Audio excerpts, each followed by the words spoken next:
ઉત્તરાખંડના સીએમ પુષ્કરસિંહ ધામી શું કહી રહ્યા છે, જુઓ વિડીયો।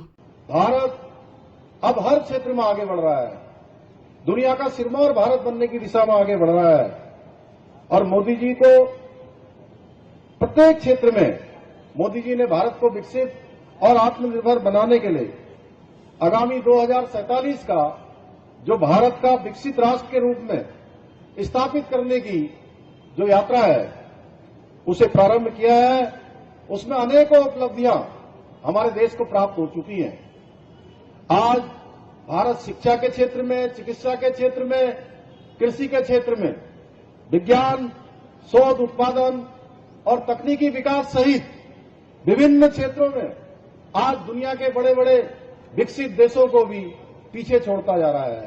नित नए आयाम गढ़ने का काम कर रहा है, नित नई उपलब्धियां हासिल करने का काम कर रहा है।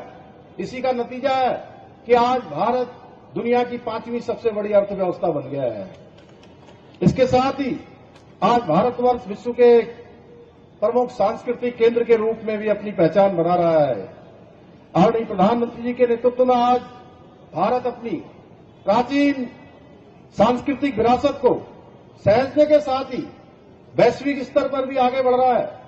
वहीं दूसरी ओर आज हमारी सेना आधुनिकीकरण की ओर आगे बढ़ रही है। सामरिक क्षेत्र में आज मजबूती से भारत का कद वैश्विक स्तर पर निरंतर ऊपर बढ़ रहा है। इतना ही नहीं, अनेक योजनाएं जिसमें हर गरीब का कल्याण सुनिश्चित किया गया है, जनधन योजना, उज्ज्वला योजना, किसान सम्मान निधि, पीएम आवास योजना और आयुष्मान भारत और गरीब कल्याण अन्य योजना जैसी अनेक योजनाएं लागू करके देश के 25 करोड़ लोगों को गरीबी रेखा से बाहर लाने का काम देश की आजादी के बाद किसी के नेतृत्व में हुआ है तो आदरणीय प्रधानमंत्री मोदी जी के नेतृत्व में हुआ है।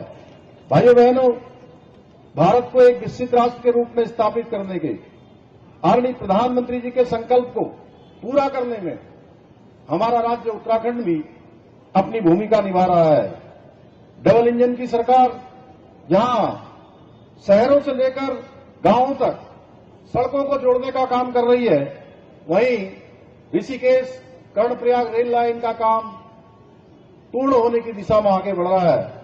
इसके साथ ही प्रदेश के विभिन्न नगरों को हेली सेवाओं के साथ साथ जोड़ने का काम हो रहा है।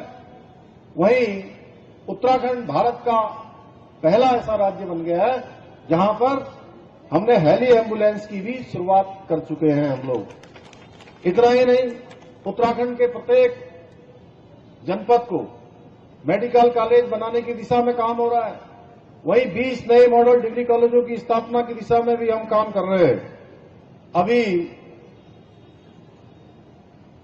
फरवरी माह में संपन्न हुए हमारे 38वें राष्ट्रीय खेलों के भव्य एवं सफल आयोजन ने देवभूमि, वीरभूमि उत्तराखंड को खेल भूमि के रूप में स्थापित करने का भी कार्य किया है।